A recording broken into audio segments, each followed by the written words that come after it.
kayak apalah ya, Iya. tempat tampungan lah ya. Banyak juga keluarga Islam yang datang ke saya, anaknya mau murtad. Pertama kali yang saya bicarakan dengan mereka, ada Undang-Undang Dasar 1945, saya bilang Iya. gitu ya, di negara ini yang menjamin setiap orang untuk memilih dan menjalankan agamanya masing-masing. Iya. Jadi orang tua. Assalamualaikum warahmatullahi wabarakatuh. Alhamdulillahirobbilalamin. Wassalatu wassalamu ala rasulillah. Senang sekali berjumpa di channel Dondita dan Geraha Mualaf Jakarta. Alhamdulillah pada hari ini saya bertemu dengan sosok mualaf ya yang sering banget atau banyak banget diminta oleh subscriber untuk podcast bersama saya. Alhamdulillah hari ini ketemu. Assalamualaikum Mbak Enji ya. Waalaikumsalam Sehat, warahmatullahi Mbak, ya? wabarakatuh. Sehat ya? Alhamdulillah. Alhamdulillah. Ceritanya Mbak Enji ini saya culik gitu ya. Saya culik. Sebenarnya sih sekilas saling nyulik gitu Oh, kan. Karena kita tidak berada di daerah kita berada di Bandung. Sama-sama di luar kota ya. Nah, alhamdulillah pada hari ini kita sedang berada di sebuah restoran yang sangat keren. Ini adalah restoran Kaluna Aude di Jalan Dr. Cipto nomor 24 daerah Pasir Kaliki Bandung ya. Terima kasih banyak buat Teh Ranti ya atas cemilan cepuluhnya yang ada di sini. Alhamdulillah ini jadi bikin gak konsen ini ya. Gimana dong? Jadi kita nyemil dulu atau ngobrol dulu? Boleh sih sambil-sambil gitu kan. Ya. Alhamdulillah. Mbak Enji, saya nih banyak pertanyaan buat Mbak Enji. Ya. Mbak Enji ini kan ya mungkin sebuah sosok yang banyak memang disorot orang karena juga alasan mualaf. Ya. Sudah berapa tahun Mbak Enji mualaf? Saya mualaf sebelum menikah dengan almarhum Mas Aji. Jadi maksudnya di pas harinya itu ya dimualafin gitu. Dan terus terang kalau boleh tanya kenapa mualaf, ya ikut Mas Aji. Tahun berapa tuh Mbak? Itu 2008. Oh, udah jauh lebih lama. Duluan aku ya. 7 tahun, 6 tahun sebelum saya berarti. Iya. Saya 2014. Saya masih ingat dulu saya pernah riding bareng sama almarhum Mbak. Ya Allah, iya tadi aduh ya Allah. Tapi nggak pernah kenal Mbak Enjinya. Iya. Baru sekarang ya, alhamdulillah. Qadarullah kita sekarang ketemu sudah muslim dua-duanya. Iya. Alhamdulillah ya. Alhamdulillahirabbil Jadi alamin. ini sebuah anugerah berarti Mbak dari Allah Subhanahu wa taala. Nah, Mbak Enji kan ya memang sudah banyak yang tahu ceritanya. Tapi boleh dong Mbak ceritain sekali lagi di channel Geraha Mualaf Jakarta dan Dondita nih supaya pemirsa juga lebih tahu, mungkin ada yang belum diceritain di sono atau mungkin ada yang lupa gitu. Kapan mualafnya? Iya, kemualafan Mbak Enji. Yang pasti mualaf itu karena menikah dengan Mas Aji. Jadi memang tuh Mas Aji kan datang ngelamar aku 3 kali. Nah, pertamanya ditolak, keduanya ditolak, ketiganya ada kompensasi, ya sudah kalau gitu masing-masing aja agamanya. Oh gitu, waktu itu begitu? Iya, jadi pertamanya ayah saya bilang kalau kamu sayang anak-anak, kamu kembali ke Reza. Terus? Nah, terus kedua Mas Aji bilang, udah sih aku coba lagi gitu. Kedua dicoba lagi gitu kan, kata ayah saya, ya nggak mungkin. Karena kalau misalkan Enji nggak akan bisa kawin dengan Aji karena beda agama. Nah, ketiga mesti coba lagi gitu. Nekat juga ya Mas? Alhamdulillah ya, jadi kianum duha menjabat Said hari ini ya kan. Nah ketiga akhirnya karena saja bilang ya udahlah kayaknya emang harus kawin lari Enji gitu. Kawin lari, capek dong kawin lari. Lari melulu gitu ya. Dan ya sudah pas menikah di hari yang sama juga dapat surat mualafnya. Mbak Enji berarti pada hari itu langsung pindah agama? Iya. Dan bagi saya belum ada keimanan sama sekali, belum ada keyakinan sama sekali. Yang penting ikut Mas Aji begitu, nikah dan ya perjalanan membuat saya seperti sekarang ini ya. Kalau awalnya orang tua pasti nggak suka, nggak setuju. Terus diusir? Enggak, jadi kan mama papaku di Manado. Aku udah di Jakarta. Jadi kita merahasiakan ini. Dan tidak memberitahukan kepada mama papaku. Sampai akhirnya ya udah kayaknya harus kita kasih tahu karena kan kita juga berencana untuk resepsi. Nah, begitu tahu? Geger lah ya. Allahu Akbar kabiro, itu saya sebenarnya kalau cerita itu nangis lagi, tapi hari ini udah nangisnya udah cukup gitu ya. Karena ayahku udah habis air mata. Udah habis gitu karena ayahku kan sangat menyayangi aku ya. Ayahku tuh bukan tipe ayah yang mukul, bukan tipe ayah yang keras, ngebentak, enggak. My dad itu adalah orang yang sangat is a loving person gitu loh, care. Nah, jadi kan ketika aku menyakiti hatinya karena aku tahu bahwa ayahku itu anak pendeta. Ayahku itu penatua. Penatua lagi. Penatua, jadi itu pasti akan melukai. Menyakiti lah. Karena status beliau ya di Ah, gereja ya. Ya pertama ada keyakinan juga, keyakinan ayahku bahwa harus Nasrani dan juga mungkin pressure dari Iya, lingkungannya. iya, iya. Mama Apalagi sampai guling-guling. guling-guling sih enggak, cuman menyayangkan aja. Oke. Nah, teman kan gini, Mbak Enji ya. Saya juga sering kan membantu orang masuk Islam, bersyahadat, Iya, sering. Mereka punya permasalahan yang nggak jauh-jauh beda lah ya, iya sama pasti, mualaf-mualaf yang pasti, lainnya. pasti. Ada yang bahkan sampai diusir, bahkan sampai ada yang dipasung. Allahu Akbar. Dipasung, Mbak, Astagfirullahaladzim, ada yang begitu ada. Kebanyakan yang diusir ya kita bisa tampung. Tapi kalau mau dipasung bagaimana? Kan susah kan? Kita harus Aduh, mediasi segala macam. jauh-jauh ya, tapi emang ada yang begitu. Ada yang begitu. Ada yang begitu. Ya sampai hari kita minta tolong ketua lingkungan dan dibantu dengan ormas, mediasi dengan pihak keluarga, ada yang sampai begitu. Ada juga yang dikurung, nggak Turut boleh prihatin ya, keluar. turut prihatin, benar. Kami sering menampung mualaf-mualaf yang terbuang dari keluarga. Ya, ada yang ikut kami berapa bulan, terus kemudian baikan dengan keluarga. Ada juga yang seperti Nono yang Melisa, no. Kenapa Melisa? Ini contoh yang sangat nyata nih, karena kan hampir sering ikut saya nih. Dibuang? Sampai sekarang nggak boleh balik ke rumahnya. Mamanya nggak mau nemuin. Bismillah ya, tetap yakin, Nah, kuat ya. Jadi contoh banyak. Iya. Nah, kami yang sering memediasi dengan pihak keluarga. Kami juga sering memberi edukasi baik kepada keluarga Kristen yang anaknya masuk Islam ataupun keluarga Islam yang anaknya masuk Kristen. Sering, Mbak. Oh, Oke. baik. Jadi menjadi kayak apa lah ya, Iya. tempat tampungan lah ya. Banyak juga keluarga Islam yang datang ke saya, anaknya mau murtad. Pertama kali yang saya bicarakan dengan mereka, ada Undang-Undang Dasar 1945, saya bilang Iya. gitu ya, di negara ini yang menjamin setiap orang untuk memilih dan menjalankan agamanya masing-masing. Iya. Jadi, orang tua pun tidak bisa melarang anaknya memilih agama pilihannya. Oke. Oke. Bisa diterima dan Iya. itu undang-undang ya. Dan itu dijamin sepenuhnya oleh negara. Iya. Jadi orang tua Islam pun tidak bisa melarang anaknya untuk memilih agama lain selain Islam. Saya bilang begitu sama keluarga Muslim juga. Begitu juga yang keluarga Kristen yang anaknya masuk Islam, saya juga ngomong begitu. Oh iya, Oke. betul. Ya kita semua sama lah. Kita kan Fair di mata treatment hukum, lah ya, iya. kita kan semua di mata hukum sama. Iya. Nah, jadi orang yang memeluk agama tertentu itu sudah hal biasa di Indonesia. Iya. Oke. Cuman ya memang ada masih perlakuan-perlakuan yang malah bisa melanggar hukum karena sampai mengurung, sampai memasung dan segala macam. Aduh. Karena gini Mbak, di beberapa tempat atau daerah di Indonesia itu ada adat yang lebih tinggi daripada agama. Oh iya, itu Betul kan? iya. Oke, saya mengerti sekarang. Mungkin di Manado juga mungkin gitu Mbak. Tapi sih kayaknya nggak ada pasung-pasung deh. Iya, daerah lain ada, gitulah. Iya. Gitu. Tapi kan sekarang kita mau dengerin Mbak Enji cerita ini, kalau jadi saya cerita gimana? Pinter ya jadi host. Aduh, ya udah kalau gitu aku minum terus dengan ininya ya. Nanti nggak apa-apa. Kita nyambi kan. Saya hampir terpancing. Ya, tapi emang tempatnya enak banget sih di sini dan makanannya ini emang godaan kayaknya ya kok ya. Tehnya luar biasa. Mbak Enji jadi berapa lama waktu itu dengan keluarga? Sampai akhirnya diterima Mbak? Enggak lah, karena kan habis itu aku Mas Haji meninggal. Ketika Mas Haji meninggal aku kena kasus. Jadi otomatis itu mungkin dianggap sebagai akibat. Nah, karena kamu mualaf, mungkin ya ini tidak pernah terlontarkan oleh ayahku ataupun oleh ibuku, tidak. Tetapi saya mengasumsikannya demikian karena ketika aku pindah Islam, kemudian ini jadi brut bertubi-tubi nih, bertubi-tubi yang sebenarnya kalau saya bahasakan sekarang bertubi-tubi ujiannya. Tapi kan kalau misalkan dalam waktu itu pasti orang menganggap ya, dikutuk.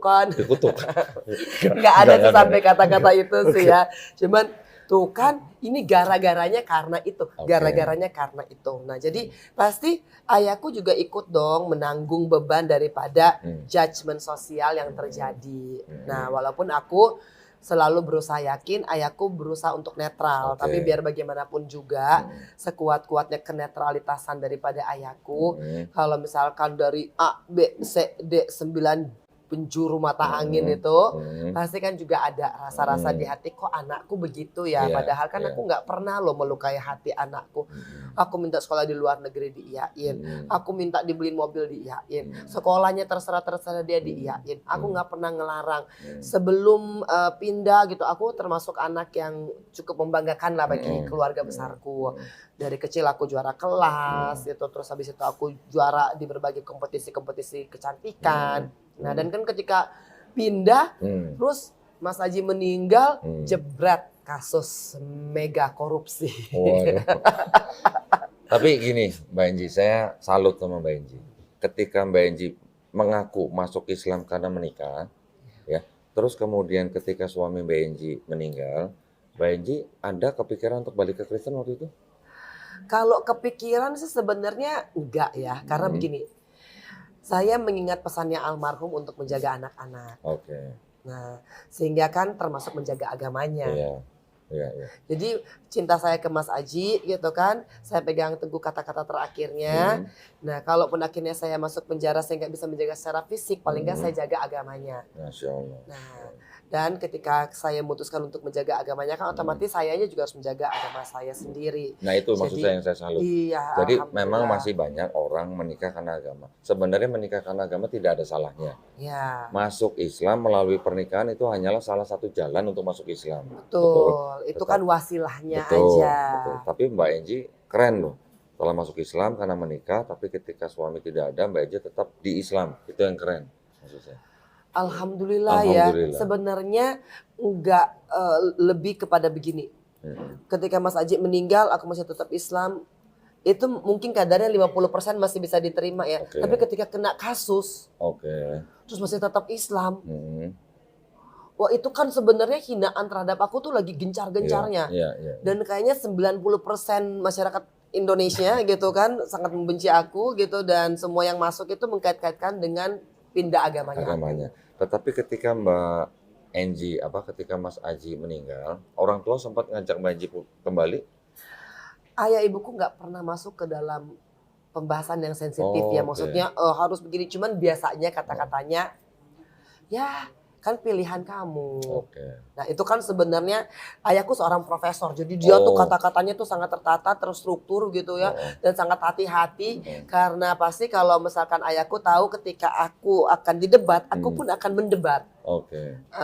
Karena emang itu tradisi di dalam lingkungan yang dibangun ayahku sendiri. Oke. Karena ayahku sendiri dari aku masih SMP, itu ketika kita ada open discussion di meja makan, itu ayahku ya udah kamu mau mendebat saya silakan, tapi ada nggak reasoningnya. Oke. Tapi kan kalau bicara soal agama ini kan reasoningnya hati waktu itu. Iya. Reasoningnya cinta, Oke. rasa gitu. Kalau ketika aku bilang, ya aku cinta gitu kan.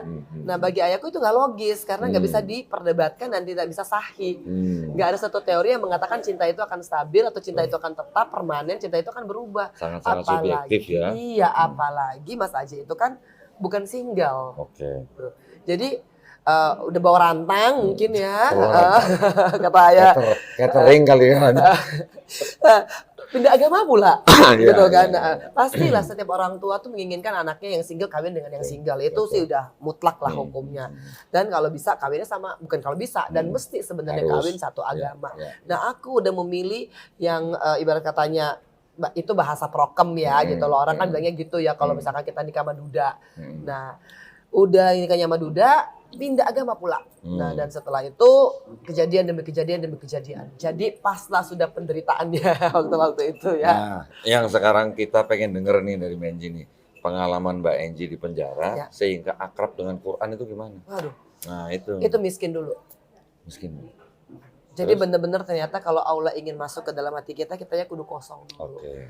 Nggak ada kebanggaan terhadap harta yang kita punya, nggak ada kesombongan terhadap jabatan yang kita punya, nggak ada juga tinggi hati karena kita merasa punya kuasa. Allah hilangkan itu semua. Masya Allah. Dan ya ketika kakak saya meninggal, jadi saya tuh hanya 2 bersaudara. Kakak saya nih yang ngurusin saya nih. Oh. Nah kakak saya meninggal, walhasilnya secara ekonomi pun kan aku ya udah disita segala macem gitu, dan aku terhempas ke blok besar. Oke. Nah di blok besar itu ya makanya saya selalu bersyukur kepada orang-orang yang hadir dalam hidupku di penjara, yang pada waktu itu kalau mau dibilang, waduh keputusannya kok ekstrim banget gitu loh. Kalau aku boleh teriak saat itu, aku bilang ini nggak adil. Kok aku harus pindah ke blok besar sih? Kok yang lain, maaf nih, yang punya kok bisa ada sih di kamar kecil gitu. Kalau aku boleh teriak pada waktu itu. Tapi qadarullahnya Allah kok melembutkan hatiku untuk ya udah masuklah, tinggallah bersama 32, kadang-kadang 26. Nah dan disitulah aku bertemu dengan umiku yang ngajarin aku Al-Quran. Oh, Masya Allah. Sesama napi atau? Sesama napi, sesama napi. Jadi aku tuh dulu emang niatnya salah ya. Dulu tuh niatnya tuh sholat biar hukuman diperingan. Oh. Nah, jadi tuh ngejar tuh dari duha, tahajud gitu lah. Itu yang salah gitu loh dalam proses, dalam konsep keimanan saya nih. Itu ternyata nggak cuma Islamnya yang menyelamatkan, tapi imanmu terhadap keislaman itulah yang membuat engkau mendapatkan pertolongan, keselamatan, perlindungan, keberkahan dan rahmat dari Allah. Kalau cuma Islamnya, kalau nggak imannya, tetap aja Islam Islam ya. Tapi kadang-kadang ujian itu bisa menjadi musibah, tapi juga kalau misalkan pakai imanmu, ujian itu jadi keberkahan gitu. Nah, dan mengubah itu semua ternyata dari apa? Dari berserah diri. Ya sudahlah kalau gitu aku mau jadi Islam yang muslim. Islam yang berserah diri, ditempatin di mana aja nggak apa-apa, dibilang sama masyarakat ya wes gitu kan, dikunci sementara kita ngeliat kok yang lain bisa keluar sih gitu. Nah proses-proses itulah yang akhirnya membuat aku tuh menerima keadaan dan Umi ini dihadirkan. Masya Allah. Lulusnya Al-Fatihah tuh 13 kali kok. Hah? Waduh, susah banget tuh Al-Fatihah awal-awalnya. Kan namanya baru pegang Al-Quran ya. Dan karena aku tuh Mas Aji meninggal, aku tuh masih yang sholat pakai contekan. Oh, oke. Jadi tuh ngelihat gitu kan, Allahu Akbar gitu kan, ngeliat lagi gitu kan. Nah, masuk penjara tuh bener-bener kan akhirnya tuh. Tapi imannya tuh belum berkeyakinan pada hari akhir, pada Nabi Muhammad, kepada Allah, belum. Masih Islam secara KTP. Yang penting nikah udah Islam gitu kan. Tapi praktek dan spiritualismenya jauh dari itu. Nah, tapi si Umi ini datang, Umi hanya ngajarin. Nah, itu belum itu panjang kok perjalanannya, masih jauh kok sampai akhirnya menemukan titik di mana saya akhirnya bisa menikmati Al-Quran dan bisa merasakan bahwa Allah tuh ada di hatiku ketika aku nggak ngisinya dengan kegilaan atas dunia. Masya Allah, itu tuh yang paling penting ya. Itu enak banget paling penting ya. Jadi seperti gelas kosong gitu ya. Iya betul, makanya kalau lagi dikosongin sama Allah, terima-terima aja gitu ya. Lagi dikosongin berarti itu lagi disiapin yang baru gitu. Masya Allah loh itu. Karena kan kalau mau dikuras ini harus dikuras benar-benar. Iya betul. Kalau masih nyisa, dia bisa mengotori ya akan masuk yang bersih. Betul. Harus dibuang dulu yang kotor. Betul. Nah buangnya itu tuh, yang sakit. Tersiksa kok. Aduh ya Allah, ya Rahman ya Rahim. Sementara aku itu kan terlahir dari keluarga yang alhamdulillah lumayan cukup ya. Artinya nggak kaya, nggak miskin, tapi aku masih bisa sekolah ke luar negeri. Cukup lah ya, cukup lah. Mau sekolah ke luar negeri cukup, mau beli gunung cukup. Alhamdulillah maksudnya nggak pernah ngerasain susah lah. Gitu dari kecil. Nah tiba-tiba kan masuk pindah Islam, udah kena kasus dihina orang, masuk penjara, tidurnya gabung sama orang lain, udah gitu ngalamin pas abis udah nggak ada begininya, aku harus rela jadi ya kepala geng lah jadinya ya. Ya kan buat hidup, maaf ya kalau aku agak preman di sana. Ada geng-gengan. Aku mohon maaf karena memang aku harus melakukan itu demi ketemu sama anakku. Kita mungkin terlihatnya ya Allah itu Bu Enji tuh sadis banget loh. Misalkan kalau namanya kalau lagi berantem sesama napi ya kebayang lah begitu ya. Berantem. Demi mempertahankan hidup saya di dalam dan demi bertemu dengan Keanu aku harus melakukan itu. Karena kan udah nggak punya ini kan, jadi ini yang dipakai. maaf buat semua yang pernah saya ini ya gertak sih gitu kan, senggol sih enggak. Luar biasa ya. Ya Allah. Nah, ketika Mbak Enji sudah mengenal Quran sampai akhirnya Mbak Enji cinta dengan Quran ini berapa lama, Mbak? Jadi pas ujian Al-Fatihah itu, nah sudah mulai menemukan kenikmatannya. Kan? Gini, jadi pencapaian kan, ya Allah aku bisa loh ngomongin gitu loh, ngomongin gitu kan. Kok aku ternyata bisa, kok lidahku ternyata bisa ya, aku bisa menempatkan lidahku itu di dekat langit-langit antara tenggorokan dalam dan langit-langit, kok bisa. Ketagihan. gitu. Nah setelah Sorry Mbak, saya potong. Ketika Mbak Enji sudah bisa sholat tanpa membaca, rasanya gimana Mbak? wah itu apalagi kayaknya kan pencapaian demi pencapaian Iya, kan. iya, Habis Al-Fatihah kan berarti aku udah bisa dong sholat iya, tanpa ngebaca teks iya. gitu kan. Walaupun aku masih membaca Al-Quran yang Latin. Oke. Nah, karena kan agak agak berat nih Hmm. gitu untuk baca yang Arab beneran. Hmm. Setelah itu udah nikmat, alhamdulillah gitu. Percaya nggak percaya tiba-tiba kok aku tuh kok sangat menemukan kedamaian gitu. Artinya temen Oh. nggak datang juga nggak apa-apa, Hmm. temen-temen nggak kunjungan lagi nggak apa-apa, Hmm. kakakku akhirnya meninggal jadi aku nggak ada yang begitu memperhatikan juga, aku merasa nyaman dan hanyut di dalam bacaan Al-Qur'anku. Oke. Aku kok merasa kayak punya temen ya Hmm. gitu.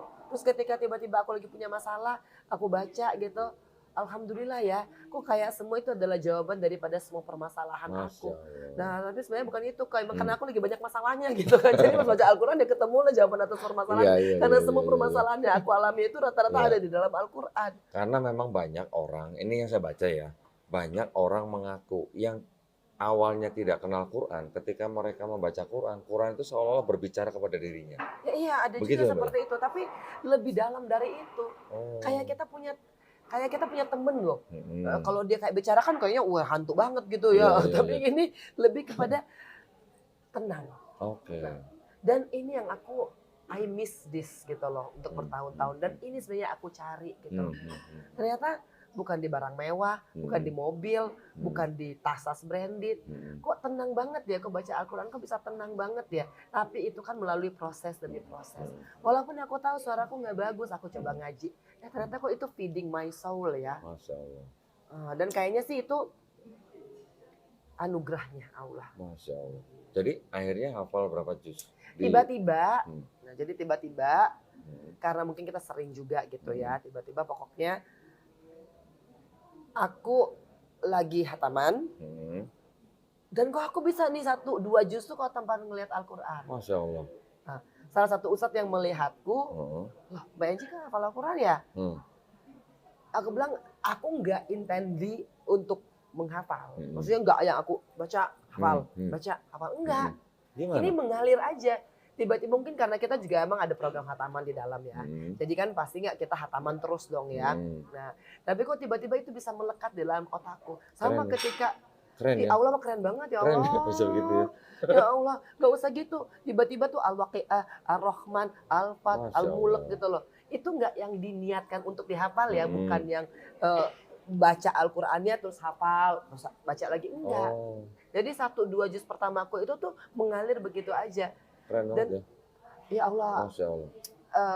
ya ustadznya yang ngeliat aku juga agak kaget gitu loh. Mbak Enji ini gitu. Karena aku bilang enggak sih, cuman maksudnya ini kayaknya datang daripada ketika aku menikmati Al-Quran itu nyangkut.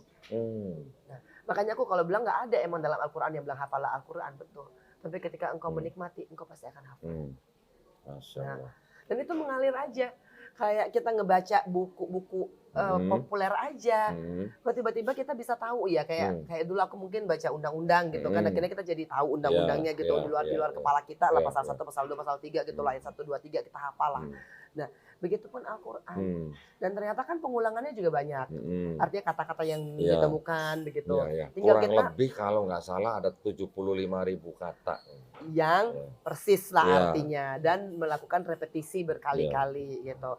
Dan akhirnya itu yang membuat aku tuh, oh ya udah kata Pak Ustadznya ikut aja. Ikut aja dengan metode kauni. Jadi akhirnya aku mencoba metode kauni ini yang maksudnya ada ujiannya gitu kan. Dan itu berkembang lah gitu dengan Ustadz Bobby. Kalau tahu. Nah Ustadz Bobby itu yang datang bukan ustadznya tapi istrinya. Karena kan kita di lapas nggak boleh masuk terlalu sering lah ustadz gitu. Jadi Bunda Maya datang mendampingi dan aku rasa itu semua udah qadarullah. Allah mengaturnya sedemikian rupa sehingga Bunda Maya bisa datang ngajar. Berapa lama Mbak Enji itu prosesnya? 6 tahun lah ya. Alhamdulillah. 6 tahun bos. Alhamdulillah. Ya kadang kan 10 tahun bos di dalamnya ya bosnya, mohon maaf lahir batin ya Allah. Dan nggak mungkin juga instan gitu kan. Apalagi kesininya itu udah makin antar tiba-tiba dari Anissa bisa tembusnya ke Al-Maidah gitu maksudnya. Waduh, Maksudnya karena kan udah makin banyak kan otomatis kan kita harus makin fokus. Gitu. Kalau di dalam kan aku punya banyak waktu untuk bisa meluangkan menikmati itu. Jadi total berapa juz, Mbak? Ini belum lulus lah yang 15 lah, belum lulus. Dan udah 3 kali ujian belum lulus maaf lah. Alhamdulillah, tapi kata ustadku nggak usah khawatir karena ibadah itu nggak cuma mesti hafalan, tapi ibadah itu adalah ngurusin anak, jadi anak yang soleha buat ibumu, itu menyiarkan agama Islam dan mudah-mudahan sih aku tetap ingin mempertahankan karena aku merasa itu apa ya jadi kebutuhan gitu. Karena kan sesungguhnya ayat-ayat favorit aku itu ada di antara juz 18, 19, 20 itu tuh aku seneng dan itu aku kan belum sangat menikmati di situ. Iya, kalau aku udah hafal kan kayaknya enak tuh. Mbak Enji mau nanya nih, selama Mbak Enji masuk Islam, mengalami segala macam yang disebut dengan ujian, gimana Mbak Enji sekarang apakah merasa bahwa Allah Subhanahu Wa Taala mengasihi Mbak Enji? Oh bukannya mengasihi lagi, kayaknya Allah sayang banget sama aku. Sangat sayang ya. Allah sayang banget sama aku. Makanya aku selalu memohon kepada setiap podcast yang aku lalui, aku bilang tolong ya, aku nggak mau hafalanku ini jadi riak. Ya. Karena apa? Sewaktu-waktu bisa loh diambil Allah. Bisa, ya. Nah buktinya ini 15 aja belum lulus. Ya kan artinya kan kita tidak boleh membanggakan apa yang kita punya ini karena emang ini bukan milik kita. Tetapi mudah-mudahan di setiap titik yang aku sharingkan, aku ingat ada 1-2 ayat yang aku bagikan yang mudah-mudahan bisa jadi kekuatan buat mereka dan jadi apa pengingat buat diri aku sendiri. Mbak Enji bisa sampai hafal 15 juz juga kan diizinin Allah. Alhamdulillah. Kalau udah diizinin sampai ya wah itu mah keterlaluan ya Mbak ya, jangan sampai ya. Makanya kita nggak boleh ibarat katanya oh ini aku loh, enggak, karena ini enggak ada apa-apanya kalau bukan karena Allah. Qulillahumma malikal mulki tu'til mulka man tasya wa tanzi'ul mulka mimman tasya wa tu'izzu man tasya wa tudzillu man tasya bi yadikal khairu innaka ala kulli syai'in qadir. Itu kan menetapkan bahwa haknya Allah loh untuk memuliakan engkau ataupun menghinakan engkau. Tapi kalau aku titipkan ini ayat-ayat, tolong jangan buat kamu sombong ya. Karena aku udah ngalamin sombong. Banget. Sebelum diisi. Iya. Dan diambil semuanya. Aku nggak mau. Aku selalu bermohon agar supaya aku insya Allah meninggalnya dalam keadaan husnul khatimah. Mudah-mudahan Al-Quran dalam genggaman. Amin. Karena Quran juga nanti jadi saksi buat kita kan. Itu dia. Alhamdulillah loh. Kan? Bukan cuma jadi saksi lagi. Jadi teman di alam kubur. Kita bayangkan penjara aja udah sepi banget. Gimana yang alam kubur ya. Aduh udah nggak ngumpul-ngumpulin deh sekarang kita ya. Kalau di alam kubur nggak ada blok gede, blok kecil kan? Wah makanya yang namanya temen, walaupun setianya temen, nggak mungkin dia akan ikut mati kalau kita mati. Tapi yang namanya Al-Quran adalah teman yang nanti bisa menemani kita di dunia dan bisa juga menemani kita di alam kubur. Insya Allah jadi saksi buat kita ke akhirat. Amin. Dan saya juga sangat senang dengan falsafah di dalam Islam ya Mbak ya. Bahwa walaupun orang mau diuji seperti apapun, melakukan kesalahan seperti apapun, melakukan dosa seperti apapun, tapi orang itu bisa menjadi orang paling baik ketika dia mau bertobat. Betul kan Mbak ya? Itulah. Ya. Jadi sebaik-baiknya manusia adalah manusia yang bertobat gitu. Dan Allah tahu bahwa kita akan melakukan dosa. Iya. Sehingga Allah kasih juga caranya agar supaya engkau tobat. Dan di Islam tuh luar biasa loh caranya loh.